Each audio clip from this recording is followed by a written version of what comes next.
What do you got for me? What's wrong with you people? I got nothing for you. What's wrong?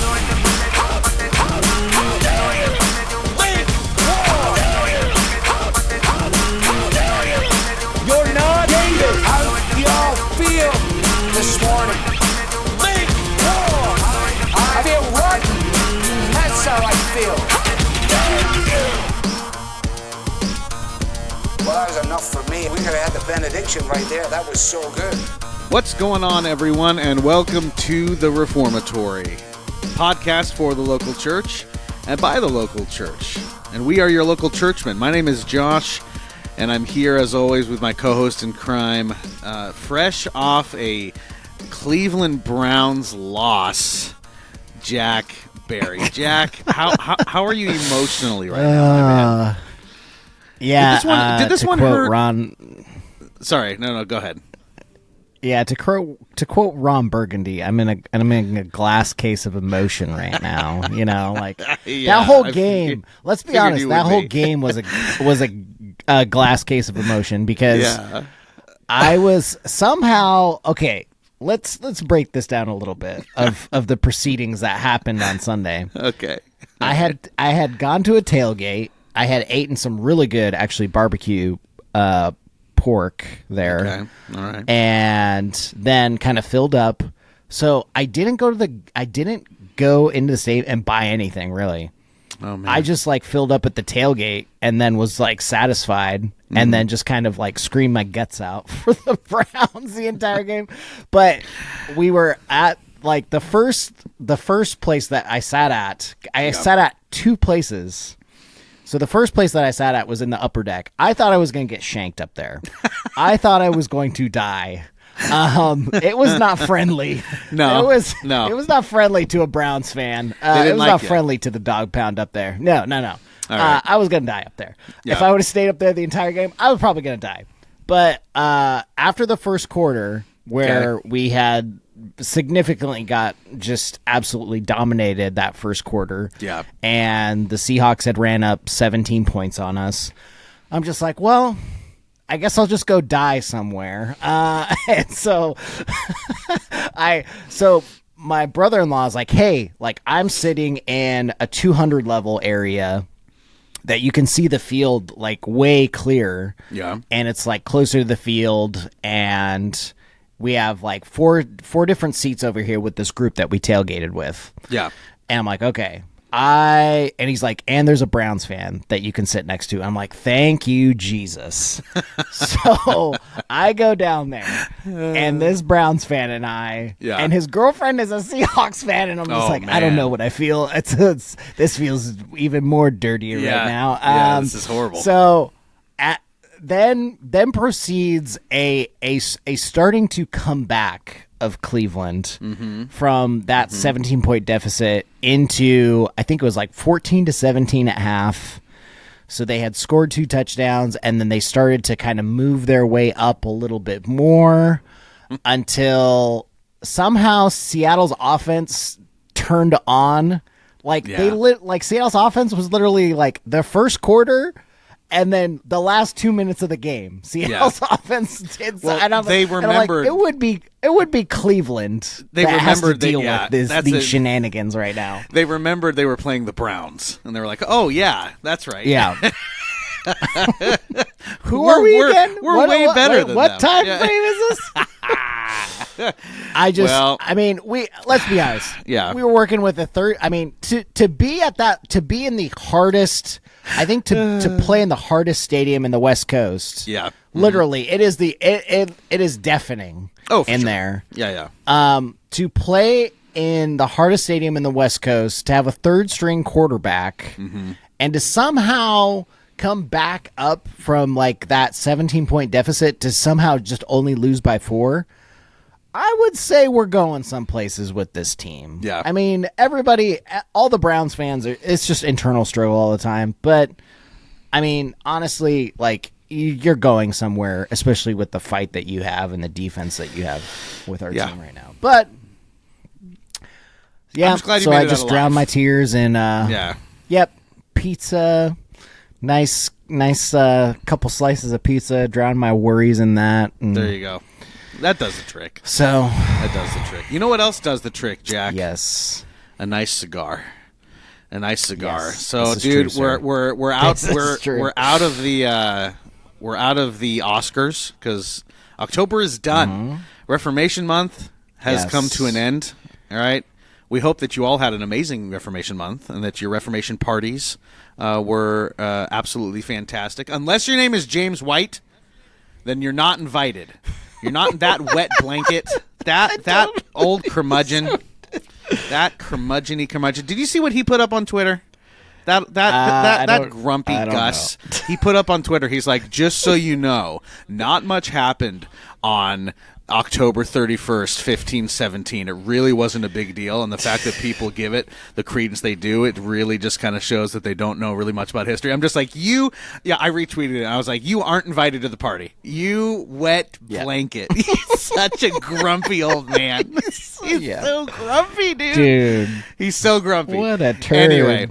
Anyway, unless I hope you all had amazing parties, unless your name's James White. No, I hope he had a good party too, but knowing him, he didn't do anything. So we're gonna move past that. But Jack, we are into November, my friend, and we were kind of we've been scraping the bottom of the barrel a little bit to try to keep this like, the lines of cigars lining up with the first letters of the month, right? It was easy. It's been an easy couple months. November's a little harder.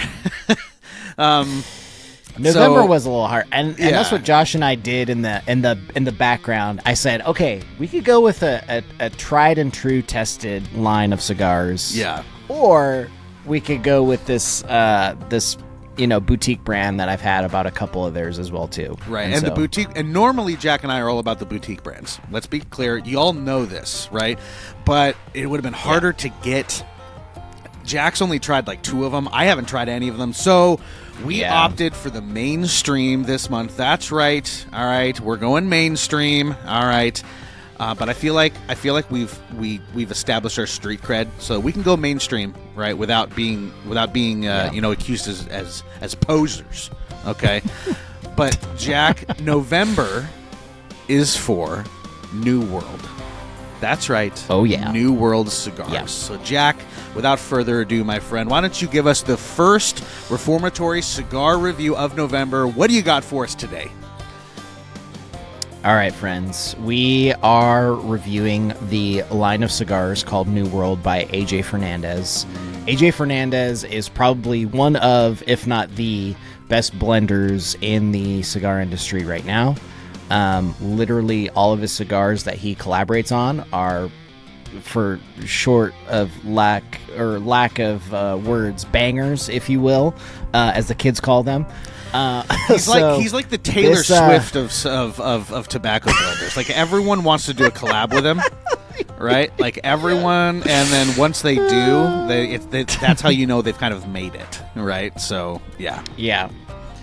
And we gotta first acknowledge a tried and true tested cigar of his that's literally has, rated 92 by Cigar Aficionado, rated 92 by Cigar Snob, top 25 cigars of 2014, rated 94 by Cigar Journal. Like just like the accolades pour over on this particular cigar. And it is the New World Oscuro, or the New World Maduro, if you will.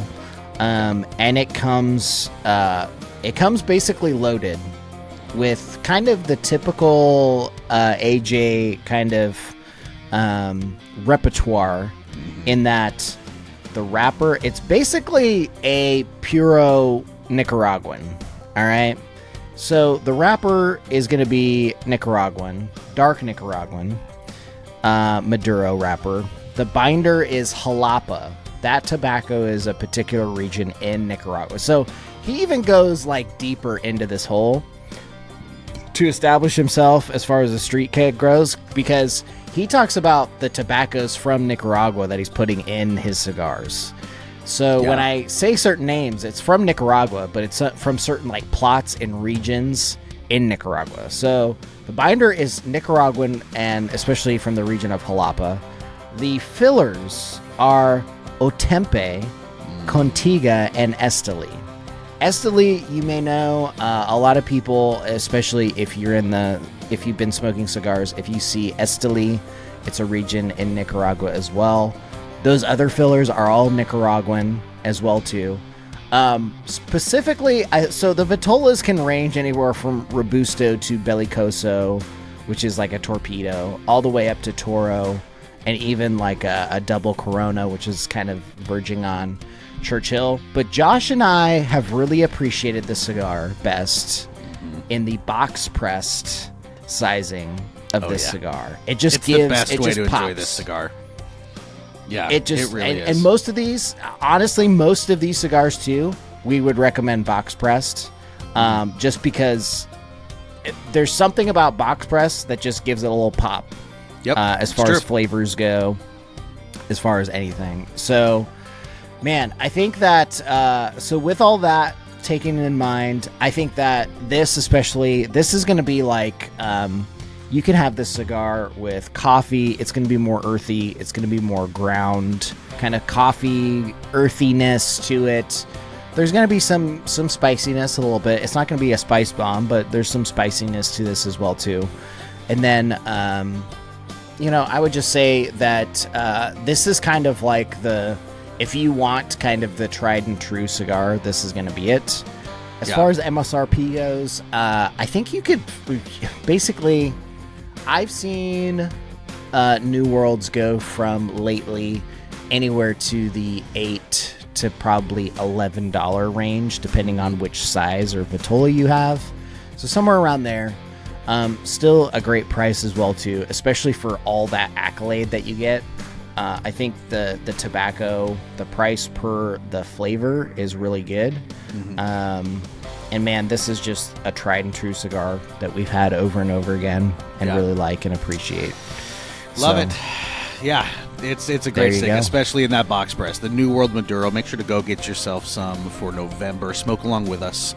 All right, it's what we're going to be smoking this month. So that is the Reformatory Cigar of the Week. And my friends, you know what to do. Go and smoke to the glory of God.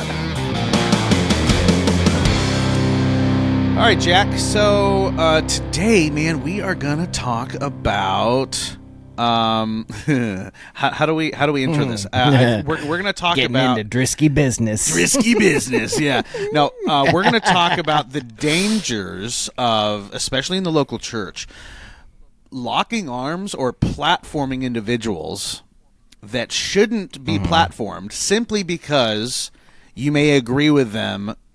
Or a certain idea, have some sort of certain ideological agreements on different things. So, case in point, right? Y'all know a lot that we've spoken about a lot. Acts 29 and Mark Driscoll and things like that, and the dangers of that, and how Mark Driscoll has disqualified himself from ministry. This is a public thing, right? This is public knowledge. There are still those that seek to platform men like Mark Driscoll because of things that he will say about culture, about masculinity, about politics, that they agree with. And there seems to be, Jack, this kind of...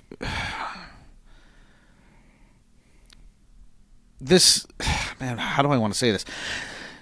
This, like, being okay with overlooking some pretty major red flags because you want the influence that this individual brings to your cause or to your movement, right?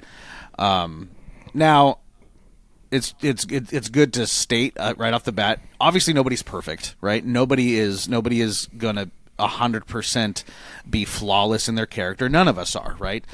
But there are qualifications in Scripture for a reason when it comes to, especially someone who is called to be leading a church, right? And those qualifications are either met or they aren't. There isn't a weird middle ground or a gray area that some people seem to try to create in their heads in order to, make this, locking of arms work. And look, Mark Driscoll isn't the only one.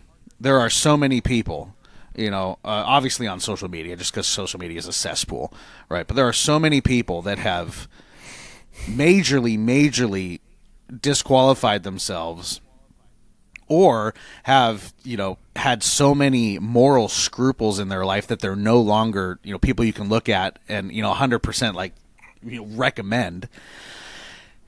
And Jack, it never ceases to amaze me how many Christians are still okay with platforming these individuals simply because they will agree with certain things that they say on certain topics. Right? Yeah. So this all kind of why this kind of stemmed, and Josh and I talking about this too, is that old Drisky business has reawakened himself and trying to put himself out there in the mainstream again, and and it's just like, okay, you can write your books and you can talk about your whole shtick on masculinity, and on top of that too, recently a lot of people have gravitated towards him because I don't know why, but it seems like somehow he wants to throw his hat into the ring and saying like, well, I got to own the cessationists now, because there is a movie that was made on what cessationism is, and there was some popular YouTubers that were like, oh yeah, we agree with this 100%. It's like, do you not know that this guy, like, I'm trying to equate the situation, because basically you're using a guy who's disqualified. He's disqualified because he was under church discipline. And that church discipline led to, and he ran from it. So that was his sin. The church discipline part, I would say, because I had some interactions on the Twitters as well too, and I made a list, right? I made a list of why you would say it's wrong to platform somebody like Mark Driscoll. I would say the church discipline part is not the problem. The problem is he ran from that church discipline. Yeah. So we believe that church discipline is right and good when needed, especially enacted in the local church, right? Yeah. When you run from it, not a good look, bro. Right. When you're found guilty of sin, the purpose of church discipline. You kind of have to be there for it. You know what I'm saying? So it's kind of that's a knock, right? You run from church discipline, meaning that you think that you're above sin now. You think that you're above the way in which God has instituted his church to run. You're above that now, right? You're above, any kind of accountability, any kind of way in which you're held to the standard that any other pastor would be, to be quite honest, in any other denomination. But no, you're above that because, of the numbers game. We've talked about this before. Yeah. Well, and I think it's important to, explain too that like the conversation can be had as to whether or not, that church discipline that he was supposed to submit to should or should not have resulted in his restoration to public ministry. Now, church discipline needed to happen, right? But he disqualified himself as a leader long before that process occurred. Now, could even begin to be quite honest, 100%. Like their goal was to restore him back to his position. Now, the conversation can be had as to whether or not that was the wise move. I probably wouldn't have, personally. Church discipline needed to happen. Restoration needed to happen. I don't think it should have resulted in him being back to public ministry. But he didn't even want to go through the process, at all, because obviously the hit it would take on his pride and all that things, right? And he ran from it. and is now, has planted another church down in Scottsdale. Forget what it's, Trinity or something like that, right? And has flipped the script yet again on his theology and the things that he's passionate about, because it's what gets him the attention, right? And that's just who this guy is, right? He's very theologically pliable, right?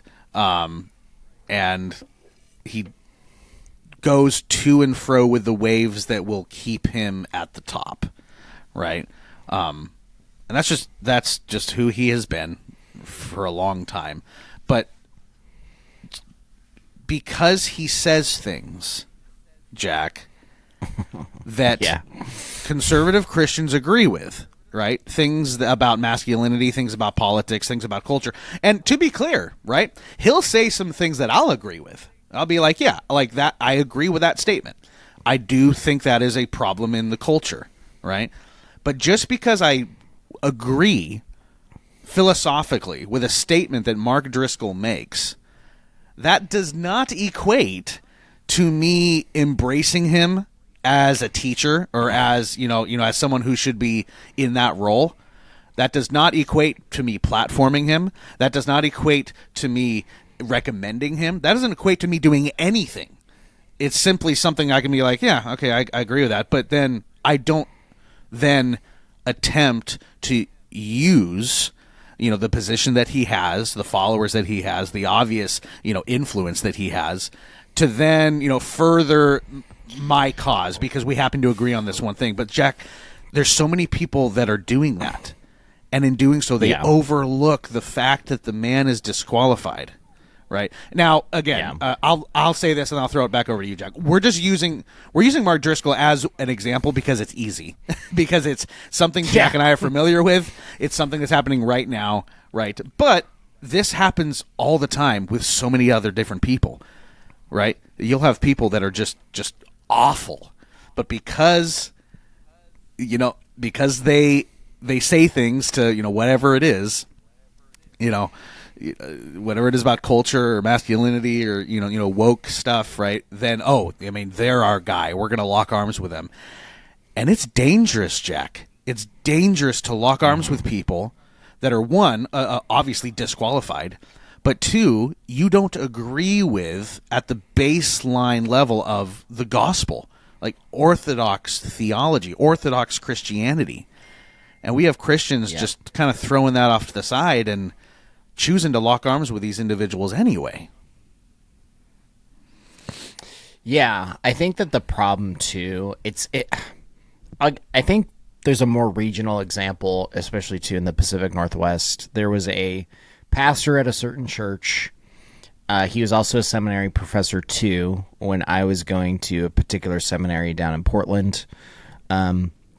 He had disqualified himself because he had committed adultery with people who are not his wife. Obviously, that is what adultery is, folks. But he had cheated on his wife multiple times, and definitely from his own mouth was guilty of that, and was like, okay, like that, like you're disqualified from ministry because obviously you cannot handle the fact and be self-controlled and all these other different things.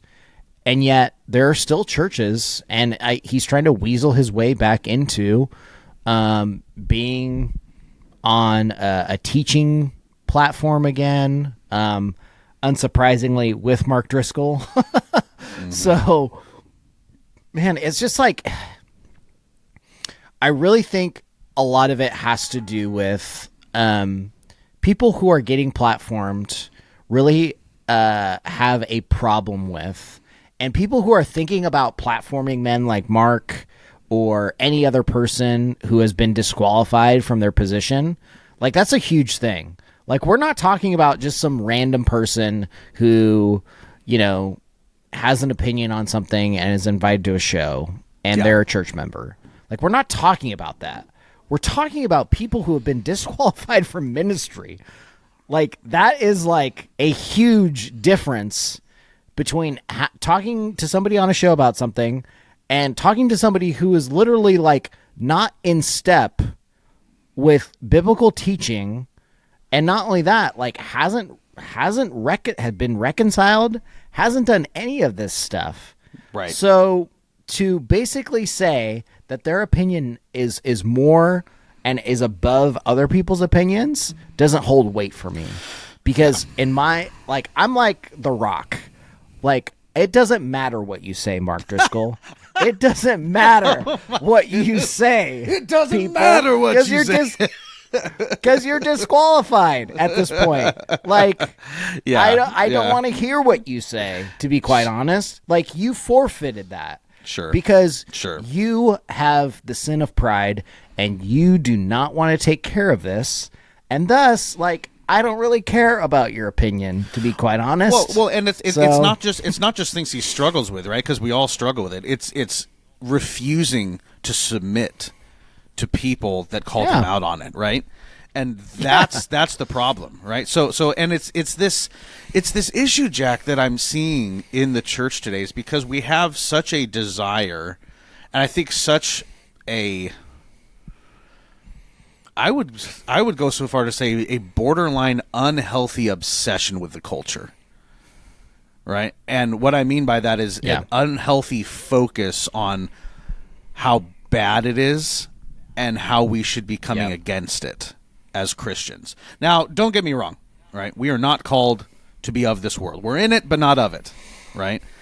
Christianity is different, and we are called to live different. We're called to look different. Right, we need to look like our Savior because we're His ambassadors to a very dark world that is becoming, and I agree with this, increasingly darker and darker as our culture moves farther away from the Word of God. Okay?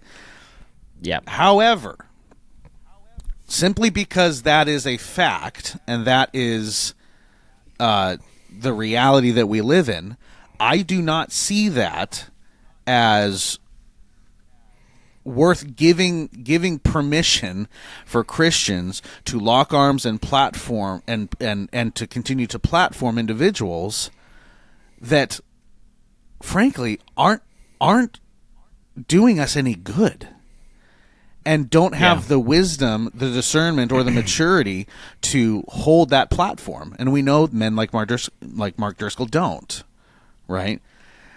And I think it's a result of so many Christians having a incorrect focus on the culture and too much focus on the culture when they should be focusing internally into their local churches. Because if we truly want to see change in our communities, change in our churches, it's going to start from within. It's going to start in the membership. It's going to start in the leadership. It's going to start in the local assemblies. That's where it's going to start, right? Yeah. And it might not look the way that you think it's going to look. It might not look like this, cascading red wave that comes through America and, changes and brings us back to being a Christian nation and all this. It might not look like that. That might not be God's plan. And you have to ask yourself, are you okay with that? Are you okay with America, the country that you live in, becoming increasingly more and more dark if that's God's will? Because if that's God's will, it's going to happen, whether you're okay with it or not. Now, that doesn't mean that we don't vote our conscience and vote according to Scripture and seek to do good in the lands and in the cities that we live and be an influence for the gospel and for Christ in our community. That's not what that means. Of course we do all those things. That's what we're called to do as Christians, right? But there's a difference between doing that and living out the gospel, right? Versus having this obsession with owning the libs or owning the culture, fighting against the culture that results in you basically being like locking arms and trying to get as many people into that movement as possible. Because if we can just grow our army, then we will overcome. And you look at the people that you're making captains, and you're making generals, and you're making sergeants. They're disqualified people. You might agree with Mark Driscoll's view on masculinity, that men should be men and women should be women, and there should be a difference.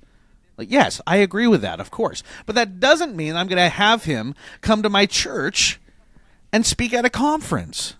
that doesn't mean that I'm going to Yeah. recommend him as a resource to the young men in my church because of how much baggage that comes with this man and how much he has proven time and time again to whiffle waffle in his theology, right? To not care about, biblical process, and to not truly care about shepherding people. So this is the problem, Jack, is we have so many of these types of individuals that are out there right now, that are in the political the political and social sphere, that I'm seeing Christians like falling all over themselves to try to utilize these people's resources because, look at what they're saying about this. Look at what they're saying about this. And it's like, well, yeah, but look at their character. Look at the way that they speak to people who they disagree with. Look at their social media. Look at the things that they're saying. Look at how they're saying it. Look at the other people that they associate with. Right? Like, it's to me, it's not worth it. Right? The small amount that I might agree with these men on certain things or these women on certain things is not worth the trouble that they are going to bring to the table because of their character. Because character always comes through, right? You can fake the funk for a while. You can say the right things for a while, right? You can be in step for a while, but your character will always come through. And will always be the thing that dictates everything else. And you can hide bad character for a little bit, but eventually your character is going to shine through and we're going to see you for who you really are, right? And there's a lot of Christians, and I have to be careful of this too, because these people will say things I agree with. They will. And I have to be so careful to guard my heart and to guard my mind from just latching on to these individuals just because they say something I agree with, because their character's not there. And it takes a lot of discernment and a lot of wisdom and community around you. This is why we need the local church, all right? Because without the local church, we will be Christians that are tossed to and fro by every wind and every doctrine.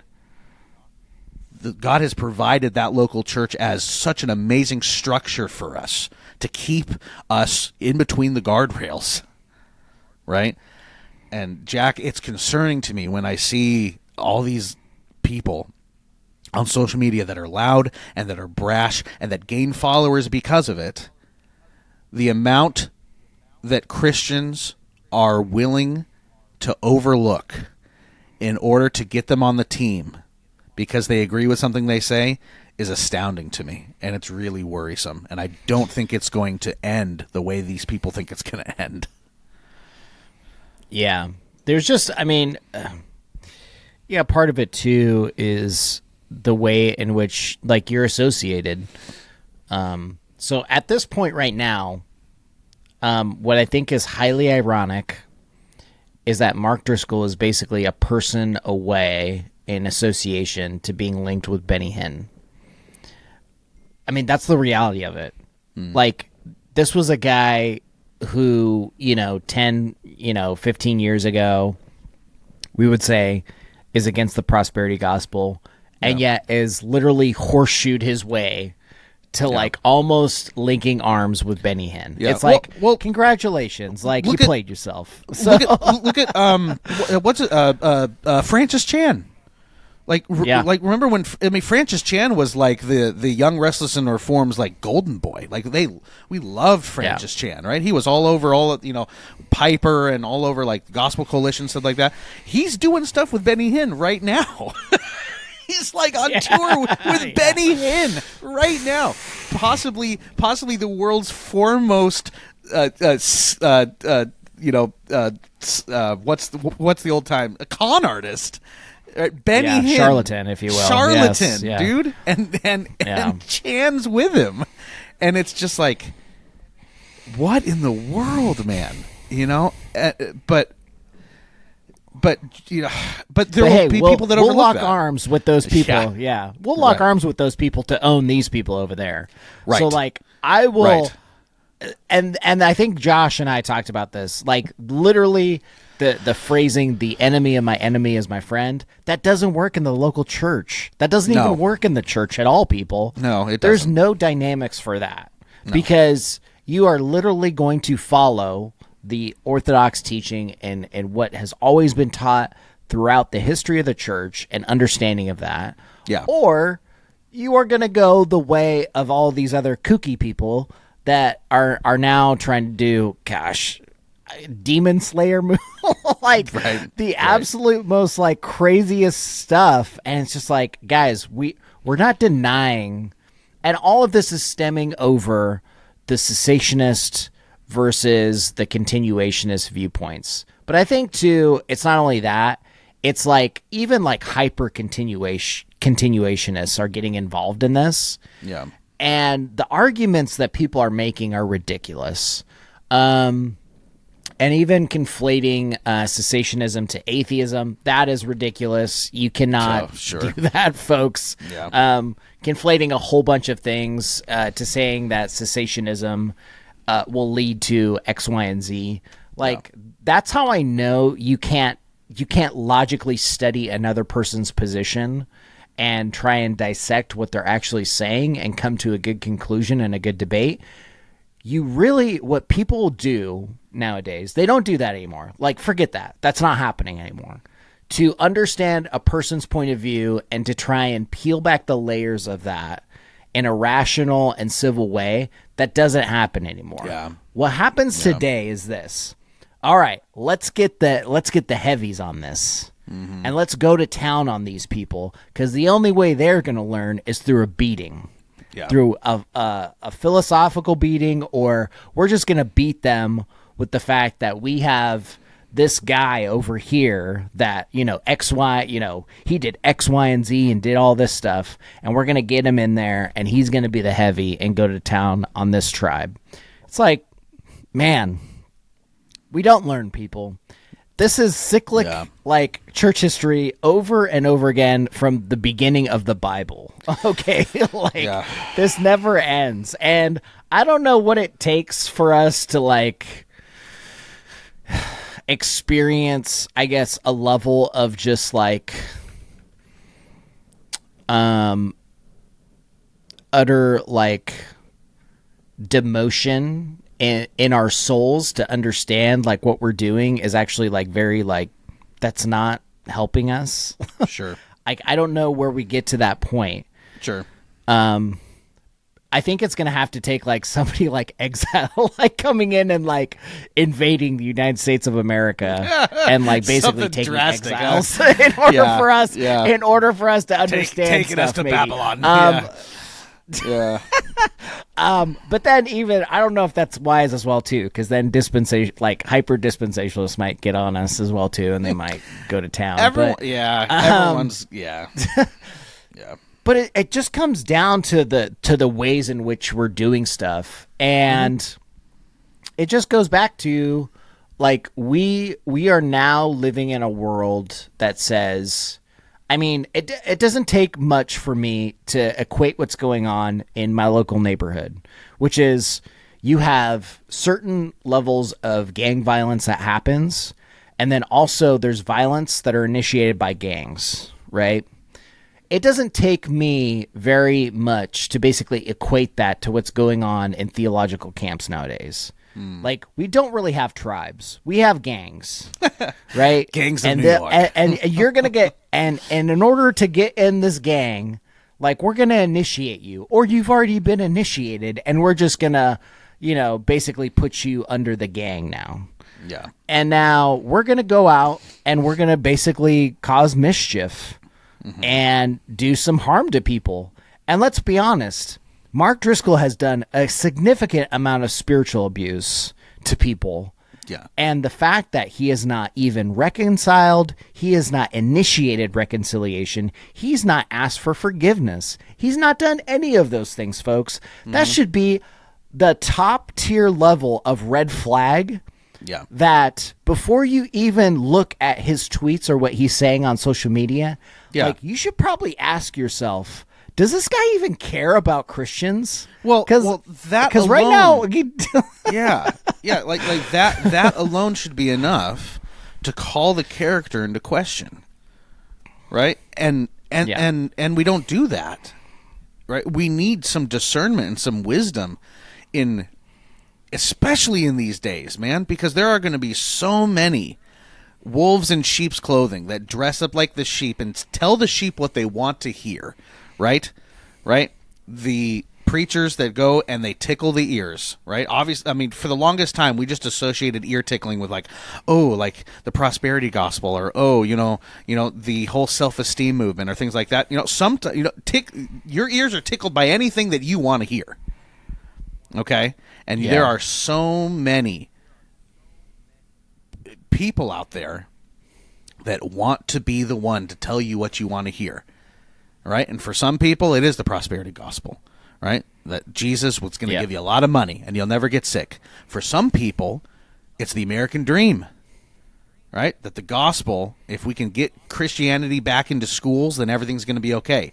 For some people, it's the masculinity thing. There's always going to be things that are out there that you like to hear, and there's always going to be people out there that want to tell you the things that you like to hear, right? And we can't just blindly lock arms with these people because they say things that we agree with, right? Like, Jack, I am not, and I sense this so much more when after I got into ministry, right? And now that I am back in ministry and I'm called to lead a church, I have such a more acute, I think, understanding one of myself, because like I look at these things, I'm like, I got to make sure that I don't become this, because it'd be so easy to become this without the grace of Christ, right? But Jack, I am more and more aware of the fact that I can't afford to overlook character. I can't do it. Just because someone might be saying something I agree with, if the character is not there, if it doesn't back up, right? If their life does not exemplify the truths of the gospel, I don't care how much I agree with them. I'm having nothing to do with it. I can't do it. I can't afford to do it. There is so much almost truth out there, and when the character isn't there, man, that is such a massive red flag. And I pray that God will increase the discernment of His people to know the difference between the one that's telling you what you need to hear, like your pastors, your small group leaders, your local church members, versus the one who's telling you what they know you want to hear. All the bigwigs on social media, all the conference like all these people, all right? They know what gets clicks. They know what gets follows. Yep. They know what keeps their name in the headlines because it's loud and abrasive, right? Yeah, they know what makes they know money. That money. Where that cha-ching, right? They know where that cha-ching's coming from. They do. So. They do, and they're going to keep telling you. And it's just a prosperity gospel of a different kind, right? And we need discernment, man. We can't overlook character simply because they say things we agree with. So that's where I'm at, Jack. And like I really pray. I pray for my brothers and sisters in my church. I pray for Christians just in general. And again, like I pray for myself that God would continue to keep that at the forefront of my mind, and to help me not to turn into one of those guys that tells people what they want to hear, because it's so easy. It's so easy, dude, to tout the to get into the woke stuff, or the homosexual stuff, right? Or the super conservative versus it's easy. It's really easy to do. Yeah. And I can fall into it so easy. And part of me, dude, thinks that because it's easy, that's probably not the route. Anyway, can't overlook character. That's just where Yep. I'm at. Plain and simple. Plain and Character, simple. I think that, yeah, plain and simple. I think that Big Eva has sung, Josh. And with Big Eva singing, Big Eva. that is our time to switch over to basically ask of you, listeners, if you appreciate what Josh and I are bringing up, especially how it affects your local church. Because it does. This will affect your local church somehow. Sure. People will be swayed by celebrity pastors and bigwigs who think they have all the answers. But it comes down to how you are interacting with people in your local church, your pastors, your deacons, your fellow members in your local church. And with that, you can interact with us on the sociables, if you will. Yes, that dumpster fire that we call the sociables, you can interact with us there. Ask us questions about this, because I know we might get, we definitely want to do like a mailbag episode here. Yeah. Hear your questions, try and react to those as well too. So if you have questions for us, you can follow us on, or if you have direct messages you need clarification on maybe about Josh and I and what we bring up in these episodes, you can follow us on the Facebook, the metaverse, if you will, the Instagram, goes well with chocolate and marshmallow, or yes, that tried and true place called the former sociable known as Twitter, X. I'll give it to you. It's so weird to say. X can't give it to you. So you can follow us all on those sociable platforms. Like I said, follow us, direct message us, talk to us about the episodes, or if you have an episode idea, all at the tag at Reformatory Pod. Josh, tell the lovely people how they might continue to help us in other endeavors here on the Reformatory. All right, lovely people, there are multiple ways. One, if you are on iTunes or Spotify, they let you rate the podcast now, and we would really appreciate you doing that. You can scroll down.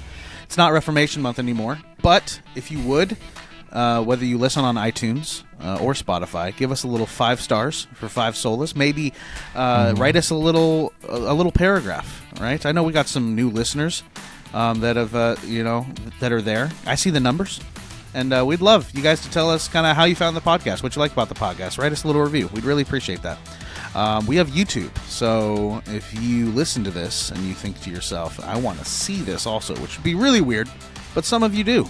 You can head on over to YouTube/Reformatory Pod, and we are on there. All these episodes are recorded in 4K.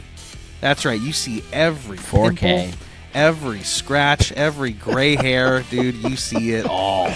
And you can head on over there, like, comment, subscribe, hit the little bell for notifications, as the kids say. We greatly appreciate it. Last but not least, we have a Patreon, just like every other podcast. Every other podcast has one, but ours is the only one that will hallowed your name across the podverse, if you will. So for $5 a month, a $5 holla, you could join what we call the Podluck. All right? It is all access, and you get bonus episodes every week. You get exclusive access to Jack and I. All right? You get topic suggestions, all this stuff, all the best stuff. You basically get Jack and I uncensored, is what you like. Jack and I have to maintain a certain level of quorum, or excuse me, decorum on here, because it's the main ep. We got to be careful. You know, we don't want to appear, too brash or too. But you get over to the Podluck, that's when the gloves come off. That's when we tell you what we really think, right? Or we're just talking about our favorite, Halloween candies or chips and things like that. It's a lot of fun. It's a lot of fun. Head on over to the Podluck for $5 a month, and you too could become a Patreon supporter. And our pledge to you is that your name shall be hallowed. Hallowed, sir. Hallowed. Hallowed through the halls of the podcast. That is our pledge to you. We thank you all for listening, and we will catch you on the next step of the Reformatory.